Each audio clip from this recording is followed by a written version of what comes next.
നമസ്കാരം.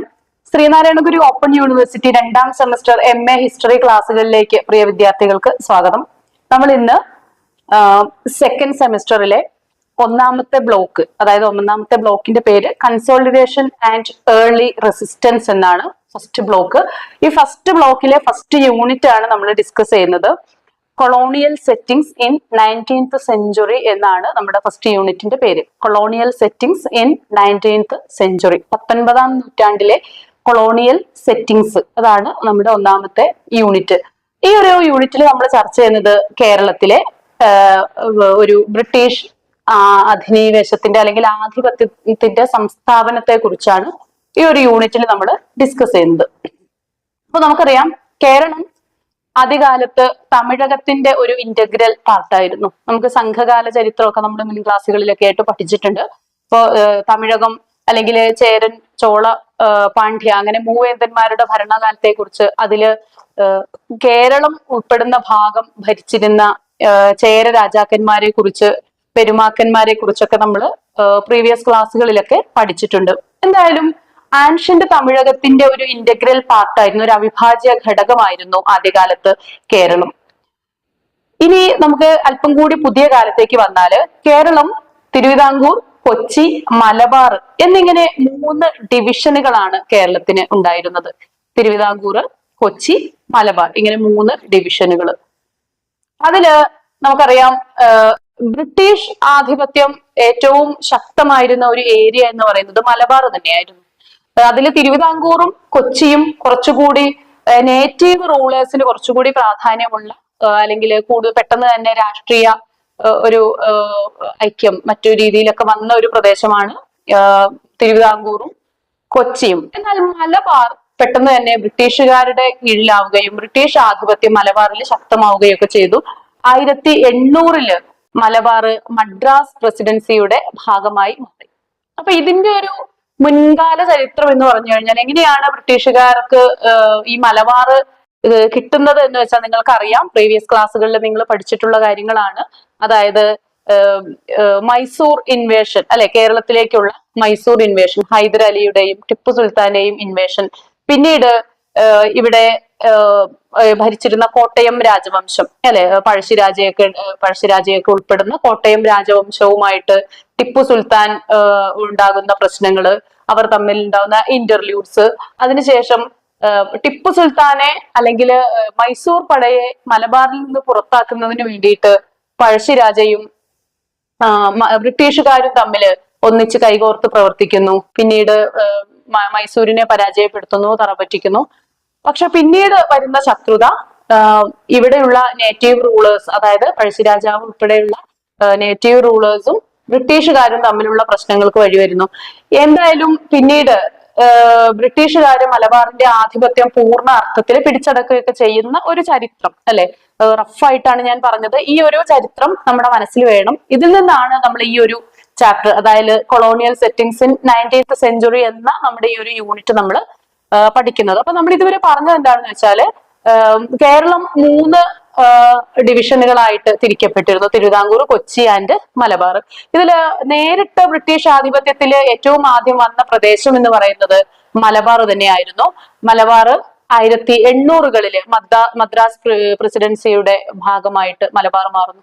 ഇനി അതിനു മുൻപ് മലബാർ ശ്രീരംഗപട്ടണം ഉടമ്പടി, നമ്മൾ നേരത്തെ തൊട്ട് മുൻപേ പറഞ്ഞ മൈസൂർ ഇന്റർലൂഡ് നമ്മൾ ഡിസ്കസ് ചെയ്തല്ലോ. അപ്പൊ അവിടെ 1792 ഈ ശ്രീരംഗപട്ടണം സന്ധിയോട് കൂടിയിട്ട് ആംഗ്ലോ മൈസൂർ യുദ്ധങ്ങൾ നടക്കുന്നു. ബ്രിട്ടീഷുകാരും മൈസൂരും തമ്മിലുള്ള യുദ്ധങ്ങൾ നടന്നുകൊണ്ടിരിക്കുമ്പോൾ അതില് ശ്രീരംഗപട്ടണം സന്ധിയിലൂടെ 1792 ശ്രീരംഗപട്ടണം സന്ധിയിലൂടെ ബ്രിട്ടീഷുകാർക്ക് നമ്മുടെ മലബാർ ഏരിയ ബ്രിട്ടീഷ് അധിനിവേശത്തിന്റെ പൂർണ്ണമായിട്ടും ബ്രിട്ടീഷ് അധിനിവേശത്തിന് കീഴിലായി വരുന്ന ഒരു സംഭവം നമുക്ക് അറിയാവുന്നതാണ്. ഇനി ഈ ഒരു കാലഘട്ടത്തിന്റെ പൊതുവായിട്ടുള്ള ഒരു സവിശേഷത, ഒരു സാമ്പത്തിക രംഗത്തിന്റെ ഒരു പൊതു സവിശേഷത എന്ന് പറയുന്നത് ഫാക്ടറി മോഡ് ഓഫ് പ്രൊഡക്ഷൻ വരുന്നു എന്നുള്ളതാണ്. ഫാക്ടറി മോഡ് ഓഫ് പ്രൊഡക്ഷൻ മലബാറിൽ സംജാതമാകുന്നത് ഈ ഒരു കാലഘട്ടത്തിന്റെ സവിശേഷതയാണ്. ഉൽപാദനം ഫാക്ടറി വ്യവസ്ഥയിലേക്ക് മാറുന്നത് നമുക്ക് ഈ കാലഘട്ടത്തിൽ സംഭവിക്കുന്നുണ്ട്. ചില ഫാക്ടറികളൊക്കെ ഡെവലപ്പ് ചെയ്യുന്നത് ഈ ഒരു കാലഘട്ടത്തിലാണ്. ഇവിടെ നമുക്ക് വിശദമായിട്ട് ഡിസ്കസ് ചെയ്യേണ്ട കാര്യങ്ങൾ അല്ലാത്തതിനാൽ ഞാൻ സ്കിപ്പ് ചെയ്തു പോകുന്നു. നമ്മുടെ ടോപ്പിക് വളരെ വൈഡായി പോകും. അതുകൂടി നമ്മൾ ഇവിടെ ചർച്ച ചെയ്താൽ എന്തായാലും ബ്രിട്ടീഷുകാർ ആരംഭിച്ച പല ഫാക്ടറികൾ ഇവിടെ വരുന്നതൊക്കെ നമ്മൾ മറ്റു ചാപ്റ്ററുകളിൽ വരും ചാപ്റ്ററുകളിലൊക്കെ ആയിട്ട് നമുക്ക് ചർച്ച ചെയ്യാം. എന്തായാലും ഒരു ഫാക്ടറി വ്യവസ്ഥയിലേക്ക് കേരളം, പ്രത്യേകിച്ച് മലബാർ ചേഞ്ച് ചെയ്യപ്പെടുന്നത് ഈ ഒരു കാലഘട്ടത്തിലാണ്.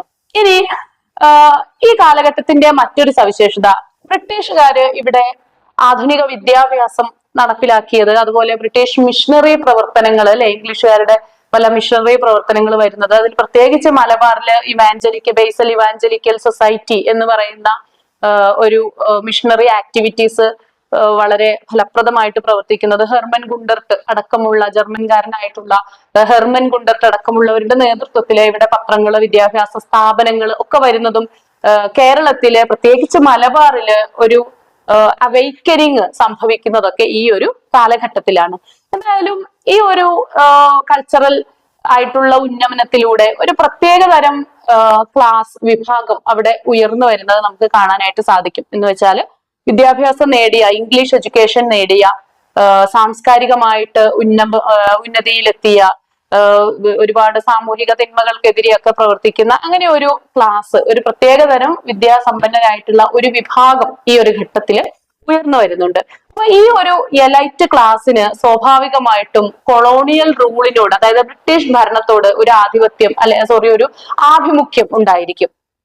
എന്താണ് ആഭിമുഖ്യം എന്ന് പറഞ്ഞാല്, കാരണം ബ്രിട്ടീഷുകാരാണ് ഇവിടെ പുരോഗതി കൊണ്ടുവരുന്നത്.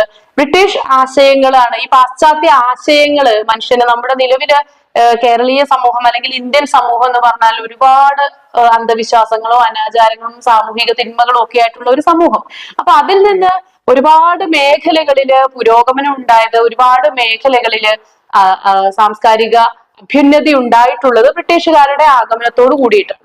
അപ്പൊ ഇങ്ങനെ ബ്രിട്ടീഷുകാർ ഇവിടെ ഭരിച്ചാൽ, അല്ലെങ്കിൽ ഈ ഒരു പാശ്ചാത്യ ആശയങ്ങളാണ് ഇന്ത്യയെ രക്ഷിക്കാൻ പോകുന്നത്, അല്ലെങ്കിൽ പാശ്ചാത്യ വിദ്യാഭ്യാസം നേടിയതിലൂടെ ഒരു ഉയർന്ന ജീവിത നിലവാരത്തിലേക്ക് സ്വയം മാറിയത് തിരിച്ചറിയപ്പെട്ട ഈ ഒരു ജനവിഭാഗം തീർച്ചയായിട്ടും ഈ കൊളോണിയൽ റൂളിനോട് ഒരു പ്രതിപത്തി ഉണ്ടായി. അവർ തീർച്ചയായിട്ടും കൊളോണിയൽ റൂളിന് വേണ്ട എല്ലാ സപ്പോർട്ടും ചെയ്തു കൊടുത്തു. അപ്പൊ ഒരു എലൈറ്റ് ക്ലാസ്, കൊളോണിയൽ റൂളിനെ എയ്ഡ് ചെയ്യുന്ന, സപ്പോർട്ട് ചെയ്യുന്ന ഒരു എലൈറ്റ് ക്ലാസ് രൂപപ്പെട്ടു എന്നുള്ളതും ഈ ഒരു കാലഘട്ടത്തിന്റെ ഒരു സവിശേഷതയാണ്. ഇനി ഈ ഒരു കാലഘട്ടത്തില് ബ്രിട്ടീഷുകാര്, നമ്മൾ മുൻപ് പറഞ്ഞ പോലെ 1800 ബ്രിട്ടീഷുകാർ ഇവിടെ ആധിപത്യം സമ്പൂർണ്ണമാക്കുന്നു. മദ്രാസ് പ്രവിശ്യയുടെ ഭാഗമായിട്ട് മലബാർ മാറുന്നു അല്ലെ, മദ്രാസ് പ്രവിശ്യയുടെ ഭാഗമായിട്ട് 1800 മലബാർ മാറുന്നു. ഇതോട് കൂടിയിട്ട് കൃത്യമായിട്ട് ബ്രിട്ടീഷുകാരുടെ ഒരു സെൻട്രലൈസ്ഡ് ഭരണം, അഡ്മിനിസ്ട്രേഷൻ ഇവിടെ കൊണ്ടുവരുന്നു. കേന്ദ്രീകൃതമായിട്ടുള്ള ഒരു ഭരണ വ്യവസ്ഥ സംവിധാനം ഇവിടെ കൊണ്ടുവരുന്നു. ഇതനുസരിച്ച് അപ്പർ ഡിസ്ട്രിക്റ്റ്, ലോവർ ഡിസ്ട്രിക്റ്റ് എന്നിങ്ങനെ രണ്ട് വകഭേദങ്ങള് ബ്രിട്ടീഷുകാര് കൊണ്ടുവരികയാണ്. ഡിസ്ട്രിക്റ്റുകളായിട്ട് തിരിക്കുന്നുണ്ട്, ജില്ലകളായിട്ട് തിരിക്കുന്നു. അതിൽ upper district and lower district ഇങ്ങനെ രണ്ട് ഭേദങ്ങള്, ജില്ലാ അടിസ്ഥാനത്തിൽ രണ്ട് ഭേദങ്ങൾ കൊണ്ടുവരുന്നു. കൂടാതെ താലൂക്കുകൾ ഉണ്ടായി വരുന്നു. അപ്പൊ താലൂക്കുകളും ജില്ലകളും, നമുക്കറിയാം മലബാർ ഒരു ജില്ലയായിരുന്നു അല്ലെ, മലബാർ ജില്ല. അത് ആദ്യം മലബാർ സ്വതന്ത്രമായി നിൽക്കുകയായിരുന്നു. ട്രീറ്റിയോട് കൂടിയിട്ട് 1792 ശ്രീരംഗപട്ടണം ട്രീറ്റിയോട് കൂടിയിട്ട് മലബാർ പൂർണ്ണമായിട്ടും ബ്രിട്ടീഷുകാർക്ക് കിട്ടുന്നു. 1800 ഈ മലബാറിനെ മദ്രാസ് പ്രസിഡൻസിയുടെ ഭാഗമായിട്ട് മാറ്റുന്നു, മദ്രാസ് പ്രവിശ്യയുടെ ഭാഗമായിട്ട് മാറ്റുന്നുണ്ട്. അപ്പോൾ മദ്രാസ് പ്രോവിൻസിന്റെ ഭാഗമാണ് ഇപ്പോൾ നമ്മുടെ മലബാർ. അപ്പൊ മലബാർ ഒരു ജില്ലയാണ്, മദ്രാസിന്റെ ഭാഗമായിട്ടുള്ള ജില്ല. ഇനി അവിടെ താലൂക്കുകള് കണ്ണൂര്, തലശ്ശേരി, അതുപോലെ കോഴിക്കോട്, ഇങ്ങനെ 3 താലൂക്കുകളായിട്ട് അതിനെ വിഭജിക്കുന്നു. ഓക്കെ, അതായത് സെൻട്രലൈസ്ഡ് റൂൾ ആണ്. 3 താലൂക്കുകളുണ്ട്. ഏതൊക്കെയാണ് 3 താലൂക്കുകള്? കോഴിക്കോട്, തലശ്ശേരി, കണ്ണനൂർ. ശരി, ഈ 3 താലൂക്കുകൾ ഏത് ജില്ലയുടെ ഭാഗമാണ്? മലബാർ ജില്ലയുടെ ഭാഗമാണ്. മലബാർ ജില്ലയാവട്ടെ മദ്രാസിന്റെ ഭാഗവുമാണ്. ശരി, ഇനി ഇവിടെ പ്രത്യേകമായിട്ടുള്ള മിലിറ്ററി സിസ്റ്റം, നമുക്കറിയാം നമ്മുടെ നേറ്റീവ് റൂളേഴ്സിന് ഉണ്ടായിരുന്നത് പരമ്പരാഗതമായിട്ടുള്ള ആർമിയാണ്. അതായത് ഒരു സ്ഥിര സൈന്യമൊന്നും നിലവിലുണ്ടായിരുന്നില്ല. പാടത്ത് പണിയെടുക്കുന്ന സാധാരണ ജനങ്ങള്, അതുപോലെ നായർ പട്ടാളം, ഇതൊക്കെയായിരുന്നു അവരുടെ ആർമി എന്ന് പറയുന്നത്. വളരെ പ്രിമിറ്റീവ് ആയിട്ടുള്ള വെപ്പൺസ് ആണ്, കുന്തവും വാളും അങ്ങനെയുള്ള ആയുധങ്ങൾ മാത്രമാണ് അവര് ഉപയോഗിച്ചിരുന്നത്. എന്നാൽ അത്യാധുനിക രീതിയിലുള്ള ആയുധങ്ങള്, വെടിമരുന്ന് ഒക്കെ ഉപയോഗിക്കുന്ന സുശക്തമായിട്ടുള്ള ഒരു സൈന്യം ഈ കാലത്ത് മദ്രാസില് ബ്രിട്ടീഷുകാര് കൊണ്ടുവരുന്നു. ഇതിന്റെ ഒരു റീസൺ, അതായത് ഒരു മിലിറ്ററി ബേസ് മലബാറിൽ ഉണ്ടാക്കിയെടുക്കാൻ ബ്രിട്ടീഷുകാരെ പ്രേരിപ്പിച്ചത് ആ കാലഘട്ടത്തില് 1800-805 കാലഘട്ടം വരെ രണ്ടാം പഴശ്ശി വിപ്ലവം ഒക്കെ നടക്കുന്നുണ്ട്. നമുക്കറിയാവുന്ന ഫാക്ട് ആണ് അല്ലെ. ഞാൻ മീൻ വൈൽ പറയുന്നു എന്നേ ഉള്ളൂ. ഇവിടെ നമ്മൾ പഴശ്ശി കലാപം ഡിസ്കസ് ചെയ്യുന്നില്ല. എങ്കിലും പഴശ്ശി കലാപത്തിന്റെ ഒക്കെ പീരീഡ് ആണ് 1800-കള്. 1805 പഴശ്ശിരാജ കൊല്ലപ്പെടുന്നതൊക്കെ. അപ്പൊ ഈ ഒരു കാലഘട്ടം എന്ന് പറയുന്നത് ബ്രിട്ടീഷുകാർക്ക് എതിരായിട്ടുള്ള വളരെ ശക്തമായിട്ടുള്ള ചെറുത്തുനിൽപ്പുകൾ സംഭവിച്ചുകൊണ്ടിരിക്കുന്നു. അപ്പൊ ഈ ചെറുത്തുനിൽപ്പുകളെ നേരിടുന്നതിന് വേണ്ടിയിട്ട് കൂടുതൽ മികവുറ്റ സൈന്യം, ബ്രിട്ടീഷ് സൈന്യം ഇവിടെ നിലനിൽക്കേണ്ടത് അത്യാവശ്യമാണെന്ന് ബ്രിട്ടീഷുകാർ മനസ്സിലാക്കുകയും അവരുടെ പുതിയ മിലിറ്ററി ബേസ് ഇവിടെ മലബാറിൽ അവര് ശക്തമായിട്ട് സ്ഥാപിക്കുകയും ചെയ്യുന്നുണ്ട്. അതുപോലെ തന്നെ മറ്റൊന്നാണ് ജുഡീഷ്യൽ സിസ്റ്റം. നല്ല ശക്തമായിട്ടുള്ള സെൻട്രലൈസ്ഡ് ആയിട്ടുള്ള ആധുനികമായിട്ടുള്ള ഒരു ജുഡീഷ്യൽ സിസ്റ്റം കൂടി അവര് ഇവിടെ നടപ്പിലാക്കുന്നുണ്ട്. നമ്മളത് പറയുമ്പോൾ ഓർത്തിരിക്കേണ്ടത്, അതുവരെ ഉണ്ടായിരുന്ന സിസ്റ്റം കുറെ കീഴ്വഴക്കങ്ങൾക്കും നാട്ടാചാരങ്ങൾക്കും ഒക്കെ അനുസരിച്ചുള്ള ഒരു സിസ്റ്റം ആയിരുന്നു. മലബാറിൽ പ്രത്യേകിച്ചും നമുക്കറിയാം കുടിപ്പക, പയറ്റ് ഇങ്ങനെയൊക്കെയുള്ള രീതികളിലുള്ള ഒരു ജുഡീഷ്യൽ സിസ്റ്റമാണ് നിലനിന്നിരുന്നത്. നാടുവാഴികള് തീർപ്പ് കൽപ്പിക്കുന്ന കേസുകൾ, ഇതൊക്കെയായിരുന്നു ഇവിടുത്തെ സിസ്റ്റം. അപ്പൊ അതിൽ നിന്ന് വ്യത്യസ്തമായിട്ട് ഒരു പ്രത്യേക ജുഡീഷ്യൽ കോഡ് ആവിഷ്കരിക്കുകയും അങ്ങനെ ഇവിടെ ശക്തമായ ഒരു ജുഡീഷ്യൽ സിസ്റ്റം കൊണ്ടുവരികയൊക്കെ ചെയ്യുന്നു. ഇവിടെ സിവിൽ ആൻഡ് ക്രിമിനൽ ജസ്റ്റിസ് പ്രത്യേക പാനലായി മാറുന്നു. ക്രിമിനൽ കോടതികളും സിവിൽ കോടതികളും ഒക്കെ സ്ഥാപിക്കുകയൊക്കെ ചെയ്യുന്നത് ഈ ഒരു കാലഘട്ടത്തിലാണ്. നമുക്കറിയാം 1973 ഒരു പുതിയ ലോ കോഡ് വരുന്നുണ്ട് അല്ലെ. ഈ ലോ കോഡൊക്കെ വരുന്നതിന്റെ അടിസ്ഥാനം എന്ന് പറയുന്നത് ബ്രിട്ടീഷുകാർ ഇവിടെ നടപ്പിലാക്കിയ നിയമ വ്യവസ്ഥയെ അടിസ്ഥാനപ്പെടുത്തിയിട്ടാണ്. ഇനി ഈ ഒരു സെൻട്രലൈസ്ഡ് ജുഡീഷ്യൽ സിസ്റ്റം ഇന്ത്യയില് അല്ലെങ്കിൽ കേരളത്തില് പ്രത്യേകിച്ച് മലബാറിലൊക്കെ നിലവിൽ വന്നത് ഈ കാലഘട്ടത്തിലാണെന്ന് നമ്മൾ പറഞ്ഞു. ഇവിടെയാണ് പ്രത്യേക വേരിഫൈഡ് കോർട്ട് സിസ്റ്റം നിലവിൽ വരുന്നത്. കോർട്ടുകൾ അല്ലെ, ജുഡീഷ്യൽ കോർട്ടുകളും അതുപോലെ ക്രിമിനൽ കോർട്ടുകളും ഒക്കെ വന്നു. ഇവിടെ നിങ്ങൾ മുൻ ക്ലാസ്സുകളിലൊക്കെ കേട്ടിട്ടുണ്ടായിരിക്കും ദരോഗ എന്ന ലോക്കൽ കോടതികളെ കുറിച്ച്. ദരോഗ എന്ന ലോക്കൽ ജഡ്ജിമാരും ലോക്കൽ കോടതികളും ഒക്കെ വരുന്നത് ഈ ഒരു കാലഘട്ടത്തിലാണ്. ഏറ്റവും പ്രൈമറി ലെവലിലുള്ള കോടതിയാണ് ദരോഗ. ഓക്കെ, ദെൻ ഈ പ്രൈമറി കോർട്സ് ഉണ്ടായിരുന്നത് നിലവിൽ വന്ന ചില സ്ഥലങ്ങളുടെ പേരുകളാണ് ഞാൻ പറയുന്നത്. കണ്ണൂര്, കൊയിലാണ്ടി, തിരൂരങ്ങാടി, പൊന്നാനി, ചേറ്റുവ, പാലക്കാട് ഇവിടങ്ങളിലൊക്കെ ക്രിമിനൽ കോടതികൾ, ഏറ്റവും പ്രൈമറി ബേസിക് ആയിട്ടുള്ള ക്രിമിനൽ കോടതികൾ ഉണ്ടായിരുന്ന സ്ഥലങ്ങളാണ് കണ്ണൂര്, കൊയിലാണ്ടി, തിരൂരങ്ങാടി, പൊന്നാനി, ചേറ്റുവ, പാലക്കാട്. ഓക്കെ, ശരി. ഇനി ഏറ്റവും ജുഡീഷ്യൽ ലെവലിൽ ഏറ്റവും ഹയർ ഇൻസ്റ്റിറ്റ്യൂഷനുകളും ഉണ്ടായിരുന്നു. ഇതിപ്പോ നമ്മൾ പറഞ്ഞത് ലോവർ ലെവൽ അല്ലെങ്കിൽ ബേസിക് ആയിട്ടുള്ള കോടതികളാണ് ഈ പറഞ്ഞ 5 ഇടങ്ങളിലെ കോടതികൾ എന്ന് പറയുന്നത്. ഇനി ഇതിലെ ഏറ്റവും ഹയർ ലെവൽ കോടതികൾ ഉണ്ടായിരുന്നത് തലശ്ശേരിയിലും കോഴിക്കോടുമായിരുന്നു. അപ്പൊ തലശ്ശേരിയും കോഴിക്കോടും ബ്രിട്ടീഷ് ആധിപത്യ കാലഘട്ടത്തിൽ മലബാറിലെ 2 പ്രധാനപ്പെട്ട കേന്ദ്രങ്ങളായിരുന്നു, തലശ്ശേരിയും അതുപോലെ തന്നെ കോഴിക്കോടും. ഇനി ഒരു കമ്പനിയുടെ ആധിപത്യം ജനജീവിതത്തെയും അതുപോലെ സർവമണ്ഡലങ്ങളിലേക്കും വ്യാപിക്കുന്ന ഒരു ഘട്ടമാണ് ഇത്. അപ്പൊ അതിന് അനുബന്ധമായിട്ട് അല്ലെങ്കിൽ ഇത്തരം ഈ ഒരു ബ്രിട്ടീഷ് സൂപ്രമസിയെ സപ്പോർട്ട് ചെയ്യുന്ന പല ട്രീറ്റികളും സൈൻ ചെയ്യപ്പെട്ട ഒരു പീരീഡ് കൂടിയാണ് ഈ ഒരു കാലഘട്ടം എന്ന് പറയുന്നത്. ശ്രീരംഗപട്ടണം ട്രീറ്റി ഇതിന് നല്ലൊരു എക്സാമ്പിൾ ആണ്. അതുപോലെ മറ്റു പല മൈനർ ട്രീറ്റികളും ഈ ഒരു കാലഘട്ടത്തിൽ സൈൻ ചെയ്യപ്പെട്ടു. ഒരു മലബാറിന്റെ ഒരു അധികാരം പൂർണ്ണമായിട്ടും ബ്രിട്ടീഷുകാർക്ക് കിട്ടുകയും ഈ ഒരു കാലഘട്ടത്തില് 3 ജോയിന്റ് കമ്മീഷണർമാരെ അവര് നിയമിക്കുകയും ചെയ്യുന്നു. അതായത് മലബാറിന്റെ കാര്യങ്ങൾ നോക്കുന്നതിന് വേണ്ടിയിട്ട്, മലബാറിന്റെ അഡ്മിനിസ്ട്രേഷൻ കൈകാര്യം ചെയ്യുന്നതിന് വേണ്ടിയിട്ട് 3 ജോയിന്റ് കമ്മീഷണർമാരാണ്. ഒന്നാമത്തേത് ചാൾസ് ബോതം, അതുപോലെ ജോനാഥൻ ഡങ്കൻ ആൻഡ് ഫാർമർ. ഇങ്ങനെ 3 പേര് ജോയിന്റ് കമ്മീഷണർമാരാണ്. ബോതം, അതുപോലെ ജോനാഥൻ ഡങ്കൻ, പിന്നീട് ഫാർമർ. അപ്പൊ ഈ 3 പേര് 3 ജോയിന്റ് കമ്മീഷണർമാർ ആണ് പിന്നീട് മലബാറിന്റെ ഭരണം നടത്തിയത്, അഡ്മിനിസ്ട്രേഷൻ കൊണ്ടു നടന്നിരുന്നത്. ചിറക്കൽ, കടത്തനാട്, കോട്ടയം, കാലിക്കറ്റ്, കുറുമ്പ്രനാട്, ഏറനാട്, ഈ പ്രദേശങ്ങളെല്ലാം കമ്പനിയുടെ റവന്യൂ റൂളിന് കീഴിലുണ്ടായിരുന്ന പ്രദേശങ്ങളാണ്. കമ്പനിയുടെ റവന്യൂ റൂളിന് കീഴിലുണ്ടായത് നികുതി പിരിക്കാനും നികുതി നയം ഇൻട്രൊഡ്യൂസ് ചെയ്യാനും ഒക്കെയുള്ള അധികാരം കമ്പനിക്കായിരുന്നു ഉണ്ടായിരുന്നത്. അപ്പോ കമ്പനിയുടെ പ്രധാന വരുമാന മാർഗം, ഇനി പ്രധാനപ്പെട്ട ലക്ഷ്യം എന്ന് പറയുന്നത് തന്നെ ഈ മലബാറില് വളരെ റിച്ച് ആയിട്ട് മലബാറിൽ ഉണ്ടായിരുന്ന സ്പൈസസ് അല്ലെ, സുഗന്ധ വ്യഞ്ജനങ്ങൾ, കുരുമുളക്, ഇതൊക്കെയായിരുന്നു. കുരുമുളകൊക്കെ മലബാറിന്റെ പ്രധാനപ്പെട്ട ഒരു വിഭവമായിരുന്നു. ബ്രിട്ടീഷുകാർക്ക് ഏറ്റവും ഇഷ്ടപ്പെട്ട, അല്ലെങ്കിൽ മലബാർ എന്നത് ഒരു മോഹന സ്വപ്നമായി ബ്രിട്ടീഷുകാർ കൊണ്ടു നടന്നത് പോലും എന്തുദ്ദേശത്തിലാണ്? മലബാറിൽ ഉണ്ടായിരുന്ന വളരെ റിച്ച് ആയിട്ട് ഉണ്ടായിരുന്ന കുരുമുളക് തന്നെയായിരുന്നു.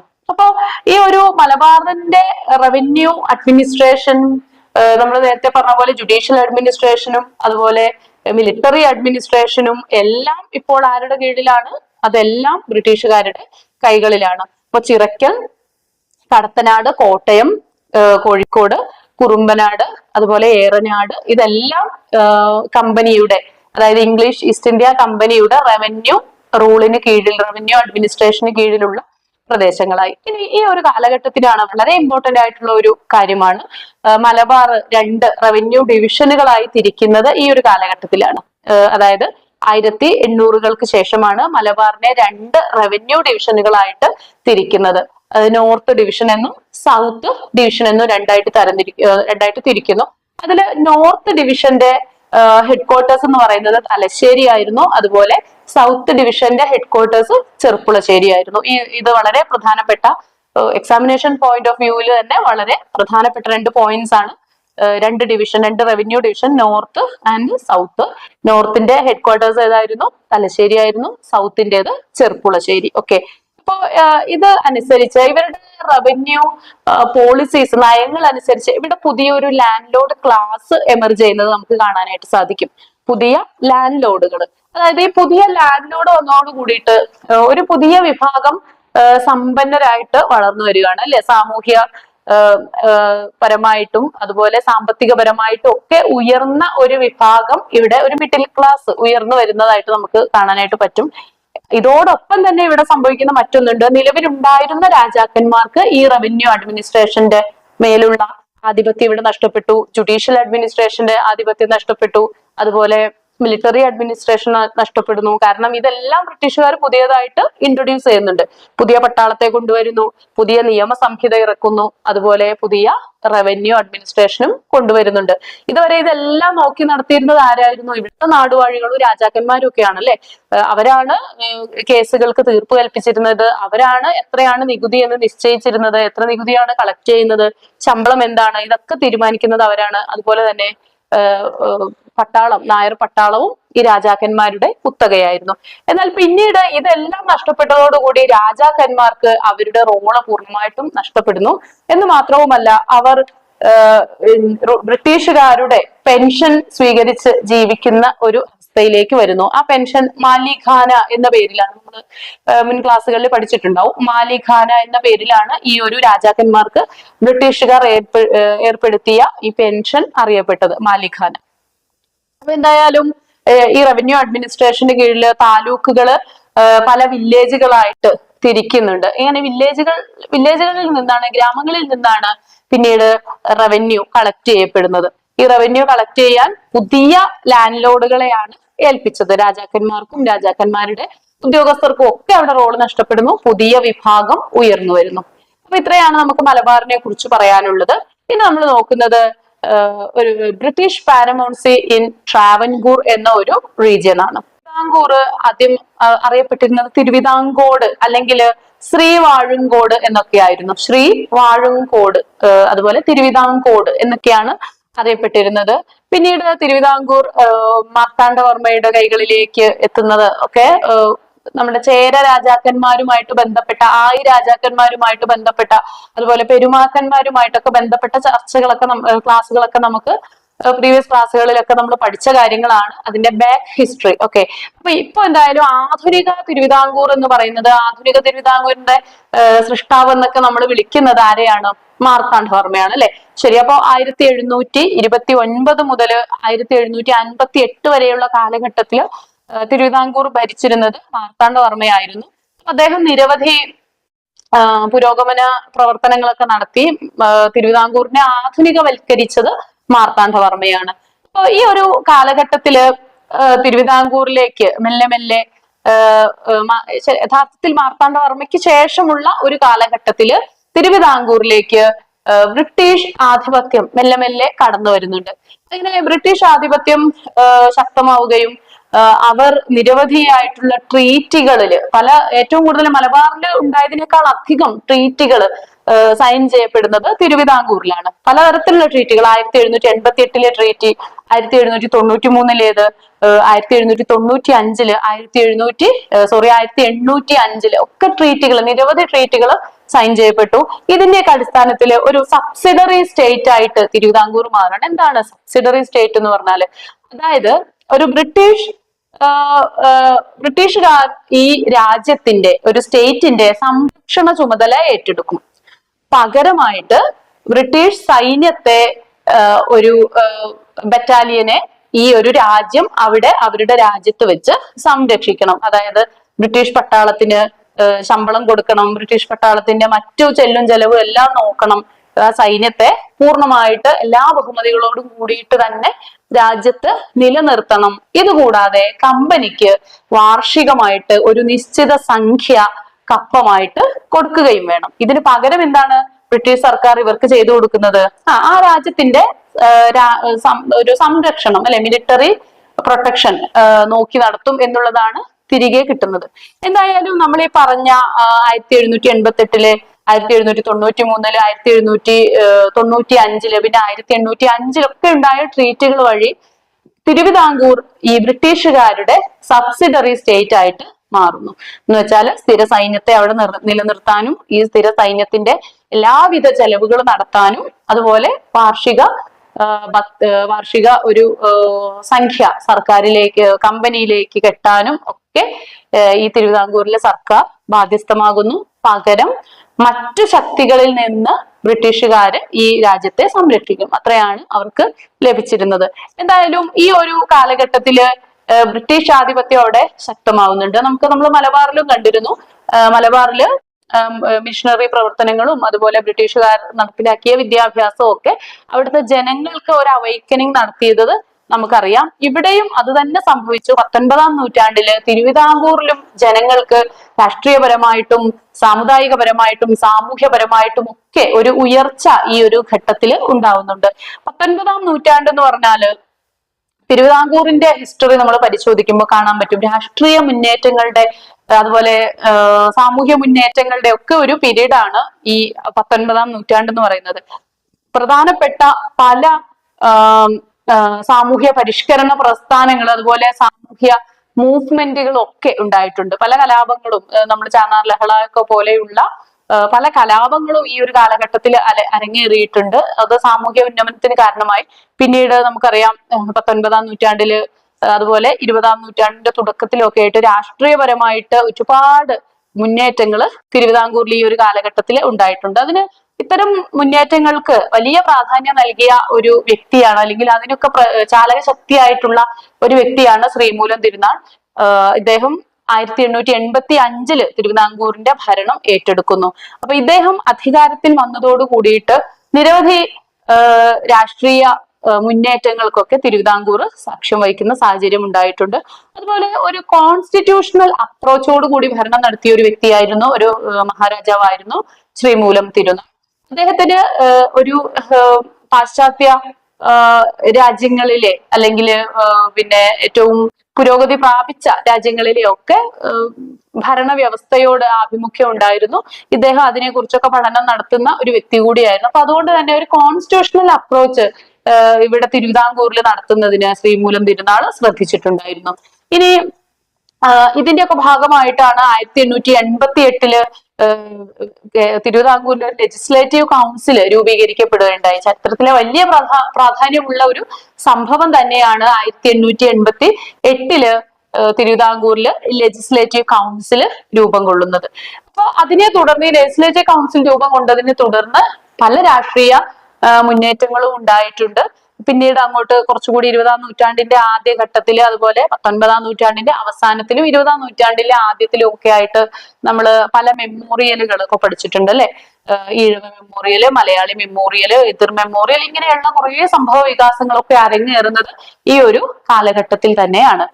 ശരി, അപ്പോ ഇനി നമ്മൾ അടുത്ത ഭാഗം ഡിസ്കസ് ചെയ്യുന്നത് ബ്രിട്ടീഷ് പാരമൗൺസി ഇൻ കൊച്ചിൻ ആണ്. കൊച്ചിയിലെ ബ്രിട്ടീഷ് പാരമൗൺസിയെ കുറിച്ചാണ് ഇവിടെ നമ്മൾ ഇനി ഡിസ്കസ് ചെയ്യുന്നത്. അപ്പൊ കൊച്ചിയാണ് പെരുമ്പടപ്പ് നാട് അല്ലെങ്കിൽ പെരുമ്പടപ്പ് സ്വരൂപം എന്നൊക്കെ അറിയപ്പെട്ടിരുന്നത് കൊച്ചിയായിരുന്നു. ഇനി 1791 ഒരു ട്രീറ്റി ഇവര് കൊച്ചി രാജാവ് സൈൻ ചെയ്യുന്നുണ്ട് ബ്രിട്ടീഷുകാരുമായിട്ട്. ഇതനുസരിച്ച് ഈ കൊച്ചി രാജ്യം ബ്രിട്ടീഷുകാരുടെ ഒരു വാസൽ സ്റ്റേറ്റ് ആയിട്ട് മാറുന്നത് ഈ ഒരു ട്രീറ്റിയോട് കൂടിയാണ്. 1791 ട്രീറ്റിയോട് കൂടിയിട്ടാണ് കൊച്ചി ബ്രിട്ടീഷുകാരുടെ ഒരു വാസൽ സ്റ്റേറ്റ് ആയിട്ട് മാറുന്നു. ഇതനുസരിച്ച് ഒരു ആനുവൽ ട്രിബ്യൂട്ട് ബ്രിട്ടീഷുകാരിലേക്ക് അല്ലെങ്കിൽ കമ്പനിയിലേക്ക് പേ ചെയ്യാൻ കൊച്ചി രാജാവ് നിർബന്ധിതനായി. ഒരു വാർഷിക കപ്പം അല്ലെ, ട്രിബ്യൂട്ട്, നമ്മൾ മലയാളത്തിലെ കപ്പം എന്ന് പറയും. അപ്പൊ വാർഷിക ട്രിബ്യൂട്ട്, ആനുവൽ ട്രിബ്യൂട്ട് കമ്പനിയിലേക്ക്, ഇംഗ്ലീഷ് ഈസ്റ്റ് ഇന്ത്യ കമ്പനിയിലേക്ക് അടയ്ക്കാൻ കൊച്ചി രാജാവ് ഈ ഒരു ഘട്ടത്തിൽ നിർബന്ധിതനാവുകയാണ്. ഇനി ഈ ഒരു കാലഘട്ടത്തിൽ തീർച്ചയായിട്ടും ആന്റി ബ്രിട്ടീഷ് റൈറ്റുകളൊക്കെ കുറെ കൊച്ചിയില് രൂപം കൊള്ളുന്നുണ്ട്. ബ്രിട്ടീഷ് ഭരണത്തിനെതിരായിട്ടുള്ള നിരവധി സമരങ്ങളും സ്ട്രഗിൾസ് ഒക്കെ ഈ ഒരു കാലഘട്ടത്തിൽ ഉണ്ടായിട്ടുണ്ട്. എന്നാൽ അതിനേക്കാളും കൊച്ചിയെ ഇളക്കി മറിച്ചത് ഉത്തരവാദ ഭരണത്തിന് വേണ്ടിയിട്ടുള്ള സമരങ്ങളായിരുന്നു. റെസ്പോൺസിബിൾ ഗവൺമെന്റിന് വേണ്ടിയിട്ടുള്ള സമരങ്ങളാണ് കൊച്ചിയിൽ കൂടുതൽ ശക്തമായത്. ഇവിടെയും നമ്മൾ തിരുവിതാംകൂറിലെ കാര്യം പറഞ്ഞതുപോലെ തന്നെ 19-ാം നൂറ്റാണ്ടിന്റെ ഒടുക്കം 20-ാം നൂറ്റാണ്ടിന്റെ ആരംഭത്തിലായിട്ട് കൊച്ചിയിലും ഇത്തരം മൂവ്മെന്റുകൾ ശക്തമാകുന്നു. പിന്നീട് തിരുക്കൊച്ചി എന്ന് പറയുന്ന സംസ്ഥാനം രൂപപ്പെടുന്നത് പിന്നീട് മലബാറും കൂടിച്ചേർന്നിട്ട് കേരള സംസ്ഥാനം രൂപം കൊള്ളുന്നതൊക്കെ നിങ്ങൾക്ക് അറിയാവുന്ന ഹിസ്റ്ററി ആയിരിക്കും. ഓക്കെ, ഇനി ഈ ഒരു കാലഘട്ടത്തിലെ കൊച്ചിയിലെ ചില ലാൻഡ് റവന്യൂ സിസ്റ്റംസിനെ കുറിച്ചും റെഗുലേഷൻസിനെ കുറിച്ച് നോക്കിയിട്ട് നമുക്ക് ഈ ഒരു പാഠഭാഗം, ഈ ഒരു യൂണിറ്റ് അവസാനിപ്പിക്കാം. അപ്പോ പലതരത്തിലുള്ള ഭൂമിയെ പലതരത്തിലായിട്ട് തിരിച്ചിട്ടുണ്ട്. പ്രധാനമായിട്ടും 2 തരത്തിലാണ് തിരിച്ചിരുന്നത്: ജന്മവും അതുപോലെ പണ്ടാരം വകയും. ജന്മം എന്ന് പറഞ്ഞാൽ ജന്മിയുടെ അണ്ടറിലുള്ള ഭൂമിയാണ് ജന്മം എന്ന് പറയുന്നത്. ഇനി പണ്ടാരം വക എന്ന് പറഞ്ഞാല് രാജാവിന്റെ അണ്ടറിലുള്ള ഭൂമി. ഓക്കെ, അപ്പൊ രാജ്യത്തിന്റെ ഭൂമി അല്ലെങ്കിൽ സർക്കാരിന്റെ ഭൂമിയാണ് പണ്ടാരം വക എന്ന് പറയുന്നത്. ഇനി ജന്മം എന്ന് പറഞ്ഞാല് സ്വകാര്യ ഭൂമിയാണ്, അതായത് ജന്മിയുടെ ഭൂമിയാണ് ജന്മം. അപ്പൊ പൊതുഭൂമി, സ്വകാര്യ ഭൂമി എന്ന് നമുക്ക് ഏറ്റവും സിമ്പിൾ ആയിട്ട് പറയാനായിട്ട് സാധിക്കും. അപ്പൊ രാജ്യത്തിന്റെ ഭൂമി പണ്ടാരം വക, അതുപോലെ ജന്മം വക പൊതു അല്ല ജന്മിയുടെ ഭൂമി. ഓക്കെ, ഇനി ഈ ദേവസ്വം വക, ബ്രഹ്മസ്വം വക, അതുപോലെ പ്രൈവറ്റ് ആയിട്ടുള്ള ദേവസ്വങ്ങളുടെ വക, ഇങ്ങനെയൊക്കെ പലതരത്തിലുള്ള ഭൂമികൾ ഈ കൊച്ചി രാജ്യത്ത് നിലവിലുണ്ടായിരുന്നു. ഇനി മറ്റൊന്നാണ് മാടമ്പിമാർ വക. അതായത് മാടമ്പിമാർ എന്ന് പറഞ്ഞാല് നോൺ ബ്രാഹ്മിൻസ് ആയിട്ടുള്ള ജന്മിമാരെയാണ് മാടമ്പികൾ എന്നറിയപ്പെടുന്നത്. ജന്മിമാർ കേരളത്തിലെ പൊതുവെ ജന്മിമാർ ആരായിരുന്നു? ബ്രാഹ്മിൻസ് ആയിരുന്നു. എന്നാൽ നോൺ ബ്രാഹ്മിൻ ജന്മിമാരാണ് മാടമ്പിമാർ എന്ന് അറിയപ്പെട്ടിരുന്നത്. അപ്പോ പിന്നീട് നമ്മള് മുൻപ് ഡിസ്കസ് ചെയ്തതിലൊക്കെ നമ്മൾ ആധുനിക കാലഘട്ടത്തിലേക്ക് അടുക്കും തോറും നിയമങ്ങള്, ലെജിസ്ലേഷൻസ് ഒക്കെ വരുന്നത് നമ്മൾ കണ്ടു. ഇവിടെയും 1896 ഒരു ജന്മി കുടിയാൻ നിയമം നിലവിൽ വരുന്നുണ്ട്. ജന്മി കുടിയാൻ നിയമം 1896. ഇനി അതിനു മുൻപ് പണ്ടാരപ്പാട്ട വിളംബരം ഉണ്ടാവുന്നുണ്ട്. എന്താണ്? 1865 പണ്ടാരപ്പാട്ട വിളംബരം. അപ്പോ ഇത്രയും രാഷ്ട്രീയപരമായിട്ടുള്ള പ്രശ്നങ്ങളൊക്കെ കൊച്ചിയിലും ഈ ഒരു കാലഘട്ടത്തിൽ അരങ്ങേറുന്നുണ്ട്. ഇനി കൊളോണിയൽ റൂള് കൊണ്ട് ഇവിടെ ഉണ്ടായിട്ടുള്ള പല ഗുണാത്മകമായിട്ടും അല്ലെങ്കിൽ പ്രതിലോമപരമായിട്ടും ഒക്കെയുള്ള നിരവധി കാര്യങ്ങൾ ഇവിടെ ഉണ്ടായിട്ടുണ്ട്. അതില് ഗുണാത്മകമായിട്ടുള്ള ഒരു മുന്നേറ്റം എന്ന് പറയുന്നത് ജനങ്ങൾക്ക് ആധുനികതയോട് ഒരു ആഭിമുഖ്യം ഉണ്ടായി. അതുപോലെ ആധുനികമായിട്ടുള്ള വിദ്യാഭ്യാസം, ആധുനികമായിട്ടുള്ള ആരോഗ്യ പരിപാലന കാര്യങ്ങളിൽ ആധുനികത കടന്നു വരുന്നു. പിന്നെ ഏറ്റവും പ്രധാനമായിട്ട് അവർ അനുഭവിക്കുന്ന സാമൂഹ്യ അനീതി തിരിച്ചറിയാനുള്ള ഒരു മനസ്ഥിതി ജനങ്ങൾക്ക് കിട്ടിയത് ബ്രിട്ടീഷുകാരുടെ അല്ലെങ്കിൽ കൊളോണിയൽ റൂളിന്റെ ഒരു റിസൾട്ട് ആയിരുന്നു. തങ്ങൾ അനുഭവിക്കുന്നത് അല്ലെങ്കിൽ നമ്മൾ നിലനിൽക്കുന്നത് അന്ധകാരത്തിലാണെന്ന് അറിയാനുള്ള ഒരു കണ്ണ് കേരളത്തിലെ ജനങ്ങൾക്ക് ലഭിച്ചത് ഈ ബ്രിട്ടീഷ് ഇന്റർലൂഡ് കൊണ്ട് തന്നെ ആയിരുന്നു, ഇന്റർവെൻഷൻ കൊണ്ട് തന്നെ ആയിരുന്നു. അപ്പൊ അതിനെതിരെ പ്രതികരിക്കാനും അല്ലെങ്കിൽ അവര് നിലനിൽക്കുന്ന അന്ധകാരത്തിൽ നിന്ന് തിരിച്ചു വരാനും ഒക്കെയുള്ള ഒരു ശേഷി ഈ ജനങ്ങൾക്ക് കിട്ടിയത് ഈ ഒരു ഭരണകാലത്ത് തന്നെയാണെന്നുള്ളത് എന്തായാലും നമുക്ക് വിസ്മരിക്കാനാവാത്ത കാര്യങ്ങളാണ്. പിന്നെ അതുപോലെ ആധുനികമായിട്ടുള്ള ഫാക്ടറി സിസ്റ്റം വന്നത്, ആധുനിക വ്യവസായങ്ങൾ വരുന്നത്, വിദ്യാഭ്യാസം നേടുന്നത്, ഇതൊക്കെ ഈ ഒരു കാലഘട്ടത്തിന്റെ സവിശേഷതയായിട്ട് നമുക്ക് പറയാൻ പറ്റും. ഗതാഗത വാർത്താവിനിമയ രംഗങ്ങളിലെല്ലാം ഈ ഒരു നേട്ടം നമുക്ക് കാണാനായിട്ട് പറ്റും. ഇനി സാമ്പത്തിക ചൂഷണം തന്നെയായിരുന്നു മുഖ്യമായിട്ടും ഇതിന്റെ നെഗറ്റീവ് ആയിട്ടുള്ള റിസൾട്ട് എന്ന് പറയുന്നത്. നമ്മുടെ ധനം, നമ്മുടെ സമ്പത്ത് മുഴുവൻ കൊള്ളയടിച്ചു കൊണ്ടുപോകുന്ന ഒരു രീതി ബ്രിട്ടീഷുകാർക്കുണ്ടായിരുന്നു. ബ്രിട്ടീഷുകാർ ഇവിടെ നടപ്പിലാക്കിയ എല്ലാ കാര്യങ്ങളുടെയും ഏറ്റവും അടിസ്ഥാനപരമായിട്ടുള്ള ആശയം എന്ന് പറയുന്നത് ഇന്ത്യയിൽ നിന്ന് പരമാവധി സമ്പത്ത് കൊള്ളയടിച്ചു കൊണ്ടുപോവുക എന്നുള്ളത് തന്നെയായിരുന്നു. അപ്പൊ ഇത്രയുമാണ് നമുക്ക് ഈ ഒരു ചാപ്റ്ററിൽ ഡിസ്കസ് ചെയ്യാനുള്ളത്. ഒരു വലിയ ചാപ്റ്റർ ആണ്. ഇതിൽ നമ്മൾ ആദ്യം ഡിസ്കസ് ചെയ്ത് തുടങ്ങിയത് എന്തായിരുന്നു? മലബാറിലെ ബ്രിട്ടീഷ് കൊളോണിയൽ സിസ്റ്റത്തിന്റെ മലബാറിലെ ഇൻട്രൊഡക്ഷനെ കുറിച്ചും അതിന്റെ ഇംപ്ലിമെന്റേഷനെ കുറിച്ചുമാണ്. പിന്നീട് നമ്മൾ തിരുവിതാംകൂറിലേത് കണ്ടു, ഒടുക്കം നമ്മൾ കൊച്ചിയിലേതും ഡിസ്കസ് ചെയ്തു. അപ്പോ ഇത്രയാണ് നമുക്ക് ഇവിടെ പഠിക്കാനുള്ളത്. Thank you.